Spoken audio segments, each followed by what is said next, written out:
Notre invité ce soir, il se nomme Dr Aliou Camara. Bonsoir. Bonsoir. Dr Aliou Camara, vous êtes le président du Parti pour la solidarité du peuple. En même temps, vous êtes pharmacien, biologiste, ancien coordonnateur du GER, groupe d'études et de recherche du Parti socialiste à Diourbel. Vous étiez aussi vous étiez candidat aux élections législatives de 2014 et conseiller à la mairie de Diourbel. Vous pensez que les intellectuels africains les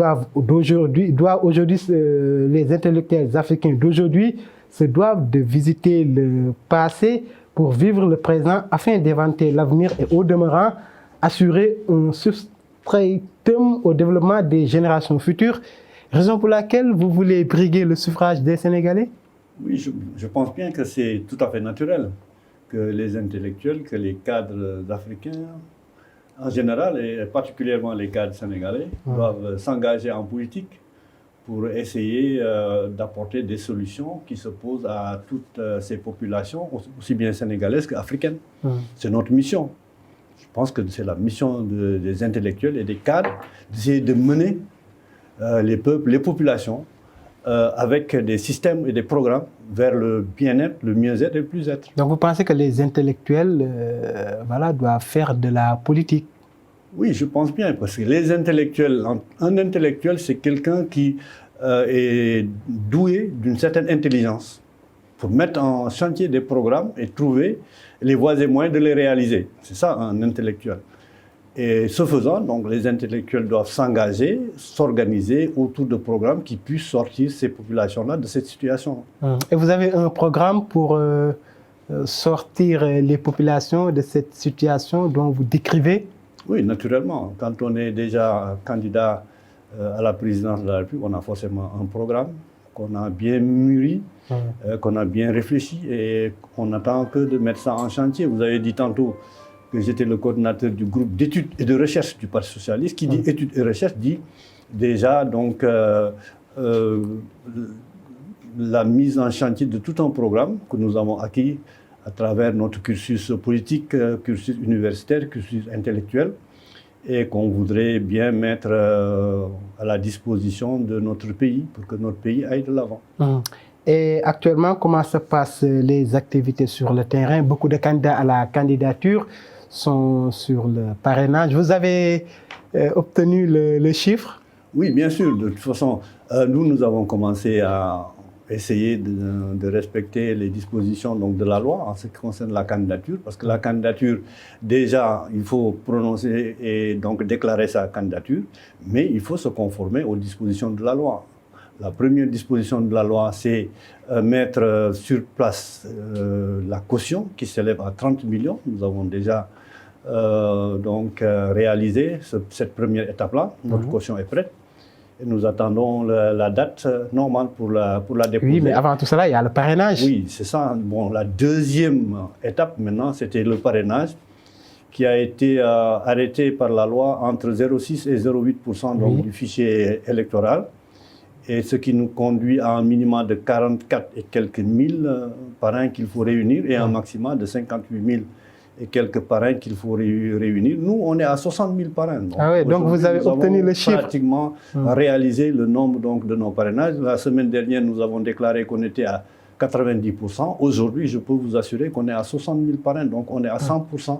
Maintenant, il nous reste le toilettage de notre dossier et attendre donc la date fixée par la loi, c'est-à-dire à partir du 11 décembre pour aller déposer. Donc le parrainage ne sera pas un obstacle pour vous? Non, nous avons réalisé 60 000 parrains, donc 60 000 parrains, notre dossier est prêt pour être déposé au niveau du Conseil constitutionnel. Vous pensez aux doublons, aux mauvaises signatures, entre autres? Oui, vous savez, nous, on s'était organisé en tout cas pour éviter les doublons internes et les doublons externes à notre niveau. C'est-à-dire que toutes les propositions qui pouvaient être prises dans notre fichier ont été bien nettoyées, bien gérées. Aujourd'hui, on a un dossier qui est prêt à être déposé en négligeant les parrains externes, les doublons externes et les doublons extérieurs. Maintenant, ce qu'il faut éviter, c'est les doublons au niveau du Conseil constitutionnel, parce que vous savez, le parrainage a été peut-être un moment très fort de la vie politique du Sénégal. C'est devenu un marché. Et donc, il y a eu vraiment des gens qui étaient engagés dans la vente de parrainage. Ils en ont vendu à Dr Camara, président du Sénégal 2024 à d'autres candidats. Donc ce qu'il faut craindre, c'est aller au niveau du Conseil constitutionnel et en fonction de ce marché-là, trouver des candidats qui ont été tirés avant nous et qui ont peut-être présenté des parrainages qui se retrouvent dans notre fichier. Mais nous avons quand même pris les devants et on a un stock de sécurité qui a 10 000 parrains qui pourraient éventuellement donc pallier à ces manquements-là ou bien à ces difficultés-là.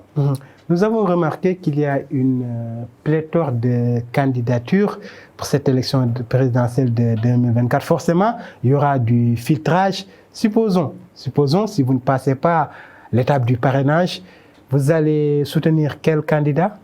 Moi, je pense que ce sont les candidats qui vont me soutenir. Parce que moi, je suis sûr que le travail qu'on a habitué depuis 3 mois nous permettra, je le pense, de passer allègrement donc, le cap donc, des parrainages au niveau du Conseil constitutionnel. Parce que je vous dis que, quels que soient les doublons que nous aurons, on a déjà un stock de 10 000 qui nous permettra de nettoyer notre dossier et de passer... Il y a la jurisprudence Malick Gakou qui avait même dépassé le chiffre.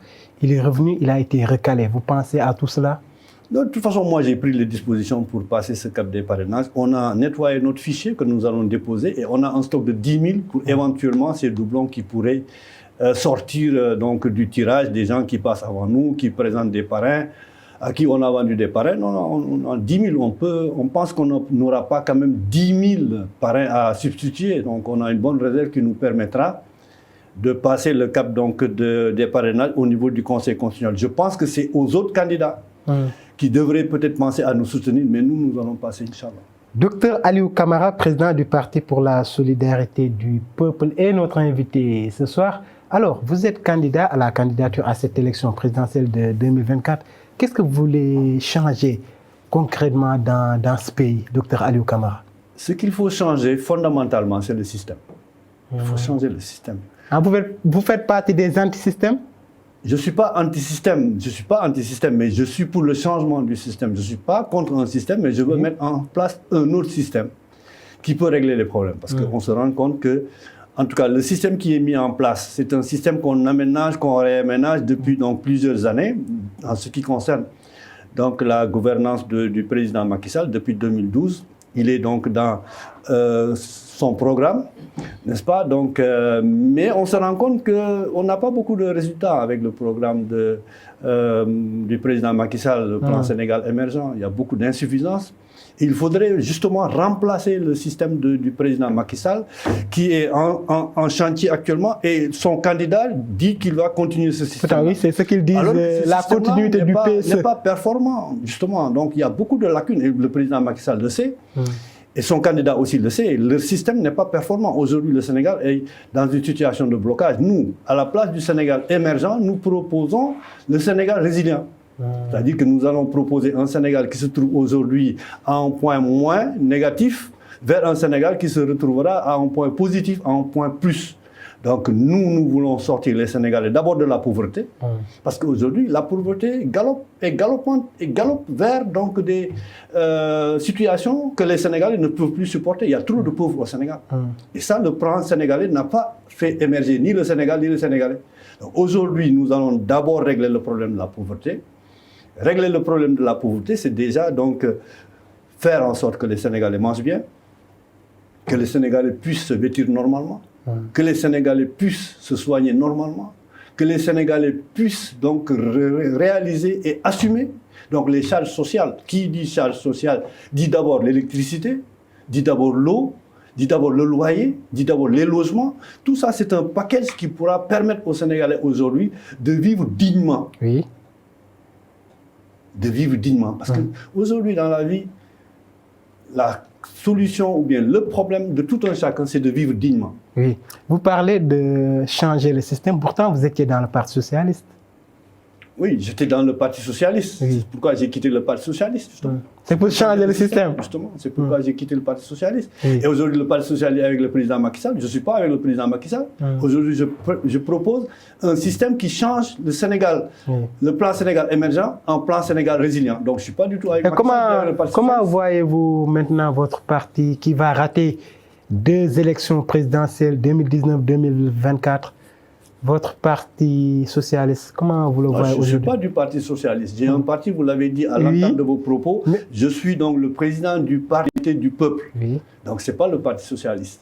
J'appelle à la solidarité du peuple, je vous l'ai dit tantôt. Si vous tendez la main, vos anciens camarades qui sont aujourd'hui dans le Benno, oui. Moi, je ne suis pas avec Macky Sall. Je propose un plan alternatif au plan de Macky Sall. Donc, je ne peux pas aujourd'hui aller avec les socialistes.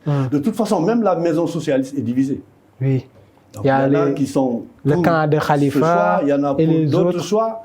Donc, cette entité divisée ne peut pas m'accueillir. Moi, je suis vers la solidarité, vers l'union des Sénégalais, pour l'essentiel. Avez-vous un programme pour les jeunes? Actuellement, il y a une recrudescence du phénomène de l'immigration irrégulière, des jeunes qui risquent leur vie dans des pirogues de fortune à la recherche d'une vie meilleure. Docteur Aliou Camara, a-t-il un programme spécial pour les jeunes? Vous savez, les jeunes, c'est l'avenir du Sénégal. On est obligé d'avoir un programme prioritaire. Vous parlez de programme, mais moi j'ai un programme prioritaire pour les jeunes. Les jeunes, c'est l'avenir du Sénégal. On ne peut pas continuer à assister au départ massif des jeunes Sénégalais vers des horizons qu'ils ne maîtrisent même pas. Aujourd'hui, nous, ce qu'il nous faut faire, c'est retenir les gens, les jeunes gens ici au Sénégal, pour assurer le devenir du Sénégal, pour assurer le développement du Sénégal. Ce que nous proposons aux jeunes, c'est ce qu'ils vont chercher ailleurs, c'est l'emploi, un travail décent, un travail qui leur permette aujourd'hui de subvenir à leurs besoins et d'être reconnaissants de leurs parents. C'est ce que les gens beaucoup de régimes ont échoué dans cette lancinante question du chômage des jeunes. Justement, donc ce qu'il faut, ce qu'ils vont chercher, c'est l'emploi. Nous, pour le parti, donc pour mon programme, ce que nous proposons, c'est de créer des petites et moyennes industries, de petites et moyennes entreprises. Parce que je le dis souvent, nos gouvernants de l'indépendance à aujourd'hui ont vu trop grand. Aujourd'hui, ils sont allés vers des ensembles, des sous-ensembles et des ensembles. La CEDEAO, l'UEMOA, donc ainsi de suite, c'est des grands ensembles. Nous proposons de démarrer par de petites entreprises et de petites industries. Ce qui veut dire qu'aujourd'hui, les brosses à dents que nous vendons dans la rue, les cure-dents que nous vendons dans la rue, donc les cotons-tiges que nous vendons dans la rue, c'est produit par des Chinois dans de petites entreprises chinoises. On peut créer de petites entreprises ici au niveau du Sénégal qui pourraient justement employer ces jeunes-là en petits pôles d'industrie, en petits pôles d'entreprise. C'est à partir de ces petites entreprises et des petites industries qu'il faudra d'abord les mettre ensemble au niveau du Sénégal, créer donc des ensembles au niveau du Sénégal, les fortifier au niveau du Sénégal pour prétendre maintenant au marché sous-régional, au marché régional. On ne peut pas ne pas donc aujourd'hui satisfaire un marché national et penser à un marché donc sous-régional ou un marché donc régional au niveau de la CEDEAO ou bien de l'UEMOA. Créons de petites et moyennes entreprises pour retenir nos jeunes et leur donner de l'emploi. Pourtant, le gouvernement a mis en place des programmes. Il y a Khayundaouni, l'ADER, l'ANPEJ, 3FPT, entre autres. Vous pensez qu'il a échoué dans sa politique de jeunesse? La faiblesse du président Macky Sall et de ses systèmes, c'est qu'il a importé des systèmes, il a importé des programmes, il a copié des systèmes, il a copié des programmes qui ne s'adaptent pas forcément donc, à notre environnement, aux jeunes. Il faut appeler les jeunes. On ne peut pas aujourd'hui donc décider pour les jeunes, il faut les appeler. Il parle d'un plan spécial pour les jeunes. Mais justement, c'est trop tard. Il a fait 12 ans, il doit partir. Aujourd'hui, laisser un nouveau système venir discuter avec les jeunes, discuter avec toutes les parties prenantes pour trouver la solution. On ne peut pas s'enfermer aujourd'hui dans un bureau, appeler un cabinet étranger pour régler la solution donc, des jeunes du Sénégal. Il faut poser le débat interne entre Sénégalais pour régler le problème des Sénégalais. Donc vous êtes, comme vous l'avez dit tantôt, pour l'industrialisation. Déjà la petite industrialisation. Parce que quand on parle industrialisation, c'est des grands ensembles. Les gens pensent à de grands ensembles.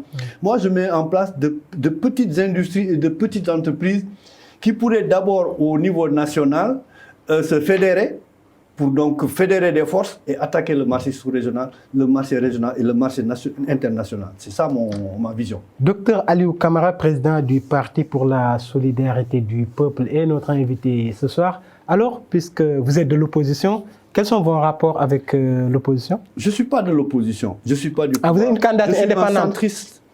Je suis un centriste qui s'organise autour justement donc d'une candidature indépendante. Je suis un centriste. Je ne suis pas un nihiliste. Je suis un centriste qui voudrait d'abord proposer le programme dont j'ai parlé, mais prendre aussi ce qui est positif à gauche, prendre ce qui est positif donc à droite. Vous êtes ni de l'opposition. L'essentiel, c'est l'intérêt du Sénégal. Vous êtes ni de l'opposition ni du pouvoir. Je suis ni de l'opposition ni du pouvoir. Je suis centriste et je m'accompagne avec tous les gens qui travaillent pour le développement du Sénégal. Si un parti de l'opposition vous tendait la main?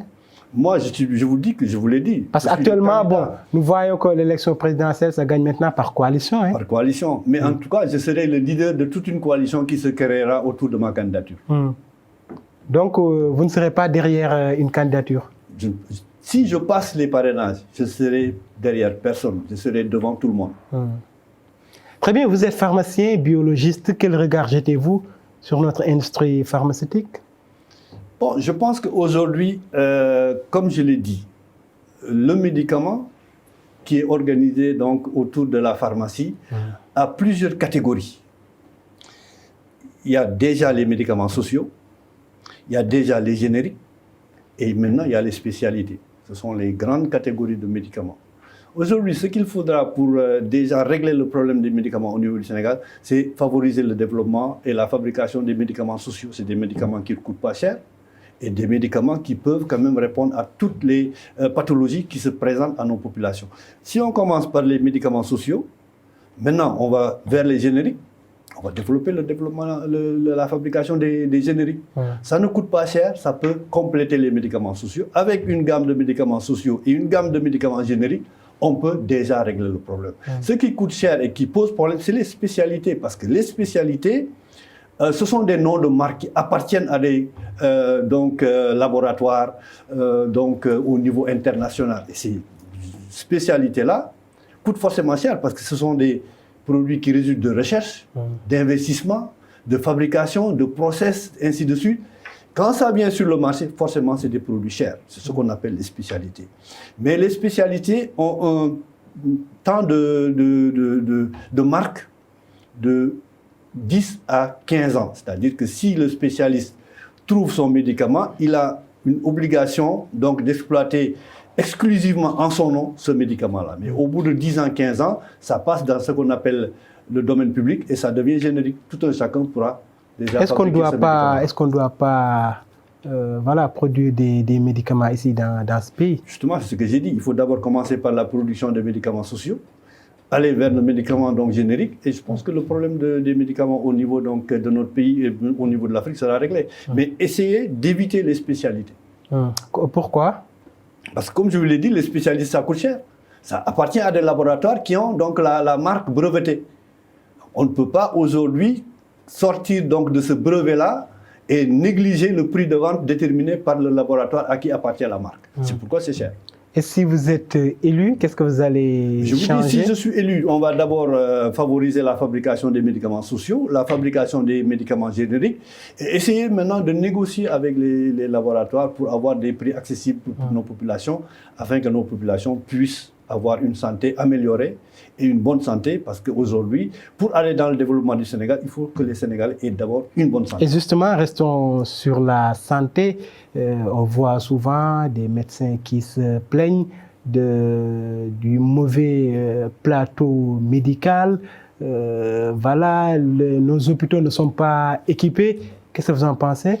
Voilà, nous, dans notre programme pour un Sénégal donc, résilient, nous proposons, en ce qui concerne donc la santé, faire de la santé et faire de la médecine. Faire de la médecine, comme vous l'avez dit, nous disons qu'aujourd'hui, nos médecins sont dans des situations qu'il faut améliorer, à tous les points de vue, sur la formation, sur l'équipement, sur le matériel et tout. Nos médecins doivent être outillés pour donner une bonne santé aux Sénégalais. Et ça, c'est toute une politique que nous mettons en chantier, et ce qu'on appelle faire de la médecine. Donc, encadrer les médecins, former les médecins et surtout insister sur la spécialisation. Parce qu'il faudrait des spécialistes pour justement régler certains problèmes aigus. Aujourd'hui, les spécialistes se trouvent à Dakar. Il faudrait faire en sorte que la spécialisation donc, augmente le nombre donc, des personnes qui pourraient aller à l'intérieur du Sénégal et prendre en charge justement ces populations-là. Et à partir de maintenant donc, de faire la médecine, il faut faire la santé. Faire la santé, c'est-à-dire ces médecins formés, améliorés, vont donner donc une meilleure santé à nos populations. Donner une meilleure santé à nos populations, c'est déjà l'accessibilité de la santé. Il faut que la santé soit accessible, c'est-à-dire que les gens aient le courage d'aller à l'hôpital et se soigner. Aujourd'hui, les populations sénégalaises ont peur d'aller à l'hôpital. Oui. Quand vous allez à l'hôpital, vous perdez votre capital, vous perdez le capital de la famille, vous perdez tout ce que les gens peuvent avoir. Et malheureusement, nos hôpitaux sont chers. Voilà, c'est ce que je veux dire. Aujourd'hui, c'est faire de la santé, ce que veut dire que prendre en charge les populations sénégalaises en moins de coûts. Nous proposons dans notre programme aujourd'hui de permettre aux Sénégalais qui viennent devant un hôpital de prendre un ticket. Et c'est ce ticket, seul ticket-là, qui le prendra en charge pendant tout son séjour au niveau de l'hôpital. Aujourd'hui, pourquoi les gens ont peur de l'hôpital? Tu payes un ticket à l'entrée, tu payes un ticket donc pour l'acte médical ou bien l'acte chirurgical, c'est-à-dire que le médecin que tu vois, il faut le payer. Le chirurgien qui t'opère, il faut le payer. La chambre, il faut la payer. Les draps, il faut payer. Le repas, il faut payer. Il faut payer tout comme dans une clinique privée à l'hôpital public, ce qui n'est pas acceptable. Nous proposons un ticket à l'entrée, on te prend en charge jusqu'à la sortie et à la guérison. Parce qu'aujourd'hui, beaucoup de familles sortent leurs malades de l'hôpital parce qu'ils ne peuvent plus continuer à payer sans pour autant avoir une amélioration. Donc aujourd'hui, notre système est simple. Un ticket, un malade guéri, sorti de l'hôpital. Parce que l'hôpital consomme un budget de l'État. À quoi ça sert? Ça ne sert pas à prendre en charge les malades. Souvent aussi dans le monde rural, les structures sanitaires, il y a beaucoup à dire. Souvent même, il y a un seul médecin pour toute la communauté. C'est un peu difficile. Oui, justement, c'est parce que les médecins ne sont pas dans de bonnes conditions pour aller à l'intérieur du Sénégal. Je l'ai dit aujourd'hui, il faut des médecins spécialistes, encadrés, pris en charge pour qu'ils aillent à l'intérieur du Sénégal soigner les populations. Mais aujourd'hui, ce sont les populations qui se déplacent de l'intérieur du Sénégal pour venir trouver les spécialistes à Dakar. S'ils n'ont pas de parents à Dakar, s'ils n'ont pas où loger à Dakar, s'ils n'ont pas donc tous les moyens pour aller à l'hôpital à Dakar. Il faut décentraliser les médecins, c'est ça la solution. Et quel est votre programme pour l'éducation actuellement? Les universités sont fermées, les cours se font à distance, ce que plaignent le SAES, en même temps les étudiants. Avez-vous un programme pour l'éducation? Vous savez, l'éducation, il faut une adéquation entre l'éducation et la formation. Il faut éduquer les gens et les orienter vers les besoins de développement de ce pays-là. On ne peut pas aujourd'hui former que des gens sur le plan généraliste. Nous sortons des étudiants formés donc dans le sens généraliste, c'est-à-dire aujourd'hui vous sortez un étudiant en droit, qu'est-ce qu'il peut faire? Magistrat, qui peut faire des fonctions assez réduites. Il faudrait aujourd'hui, dans ce cas-là, comme je l'ai dit pour les médecins, assumer la spécialisation. Et comme je le dis aux jeunes aussi, il faudrait que les jeunes Sénégalais ne se suffisent pas d'un seul diplôme. Aujourd'hui, la solution, c'est avoir un master en droit, avoir un master en sciences éco et avoir un master en anglais.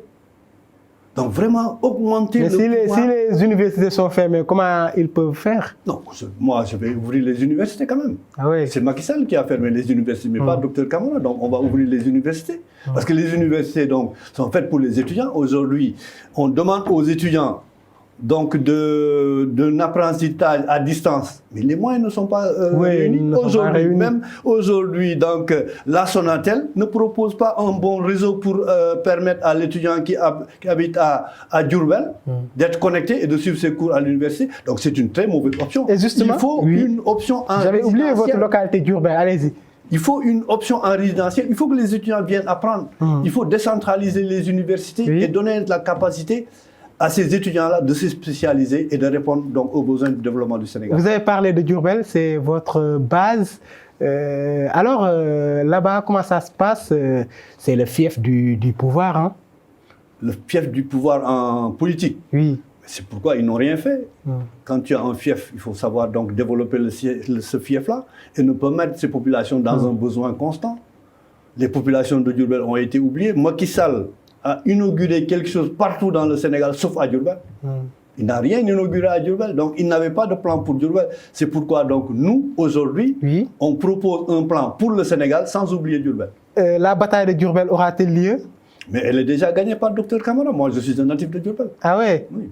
Mais pourquoi vous étiez candidat lors des dernières élections locales? Non, je n'étais pas candidat. candidat en 2014 Oui. et j'étais conseiller départemental de 2014 donc à 2022. Oui, je n'étais pas donc dans les locales. Vous ne voulez plus? J'ai jugé que vraiment j'étais donc assez expérimenté, Oui. et qu'il y avait des jeunes Diourbellois qui s'étaient lancés sur le terrain politique et j'ai laissé ces jeunes-là donc se battre pour les locales. Vous ne voulez plus diriger cette localité?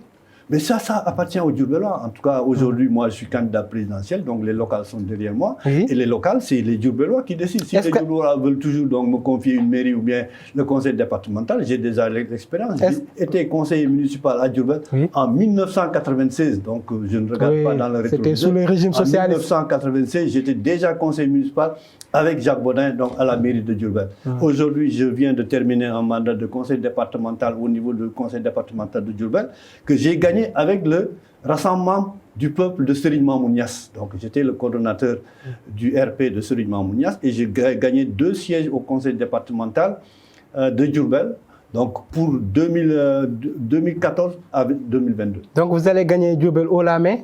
Mais je pense que donc, si on sort des présidentielles, je serai président, je ne serai plus candidat donc, à Diourbel, je serai le président de la République du Sénégal. Vous faites Diourbel la capitale du Sénégal? Non, pas du tout. La capitale du Sénégal déjà est connue. Je respecterai quand même donc, les dispositions de la loi et les dispositions donc, de l'État. Je ne vais pas changer les dispositions de l'État parce que nous avons connu Dakar, capitale du Sénégal, donc nous avons connu Saint-Louis, capitale du Sénégal. En tout cas, pour nous, capitale ou pas capitale, il s'agit de réorganiser donc géographiquement le Sénégal. Le Sénégal aujourd'hui, pour venir chez vous, nous avons quand même donc traversé des moments difficiles dans la circulation de Dakar. Donc il faut réaménager Dakar, il faut déconcentrer Dakar. Dakar étouffe. Il faut réaménager Dakar, il faut déconcentrer Dakar, mais tous les Dakarois se lèvent et vont dans le même sens tous les jours. Tous les Dakarois terminent leur journée et vont dans le même sens. Il faut réorganiser le Macky Sénégal. a lancé le BRT, le TER, pour faciliter la mobilité urbaine. Qu'est-ce que vous en pensez rapidement? Mais justement, il continue à amener le Sénégal au plateau. C'est le contraire. Le BRT devait donc prendre le sens de Thiès ou de Rufisque. Le TER devait prendre donc le sens de Diamniadio, pour déconcentrer justement donc la ville de Dakar. Aujourd'hui, comme vous l'avez dit, les gens étouffent à Dakar. La circulation est bloquée. Ce n'est pas une solution. Le TER devait prendre le sens contraire et amener les gens à Thiès pour aller travailler. Et vous allez tout changer. Le BRT devait partir de Dakar et aller vers Rufisque pour que les gens déconcentrer Dakar pour que les gens respirent. Donc aujourd'hui, Macky Sall s'est trompé de sens. C'est le sens inverse qui devait prendre. Et vous allez tout changer si vous êtes élu? C'est évident, on ne peut pas aujourd'hui assister à cette concentration, hyper-concentration de population au niveau de la place de l'Indépendance, au niveau de Sandaga. Il faut déconcentrer, il faut décentraliser. Docteur Aliou Camara, merci. Je vous remercie. Je rappelle que vous êtes candidat à la candidature à l'élection présidentielle de 2024. En même temps, vous êtes le président du Parti pour la solidarité du peuple. Merci d'être venu sur notre plateau. C'est moi qui vous remercie. Merci à vous également, chers téléspectateurs, de nous avoir suivis. Je vous donne rendez-vous demain s'il plaît à Dieu. Bonsoir.